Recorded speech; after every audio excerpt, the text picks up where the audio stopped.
Hey guys, welcome to HardReset.Info channel. Today I have OnePlus Pad Go pad and I want to show you how add remove magnification to this device.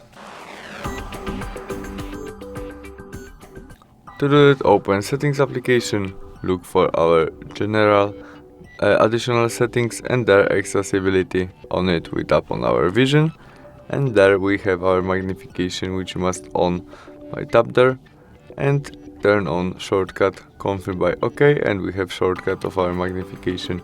To zoom our screen, tap on it and tap on screen. You can also change position of your zoom using two fingers and swiping on the screen, or you can zoom on or zoom out. You can also use one finger and go up and down. To turn off it, tap on your shortcut again. And that's all. Thanks for watching. See you soon. Bye.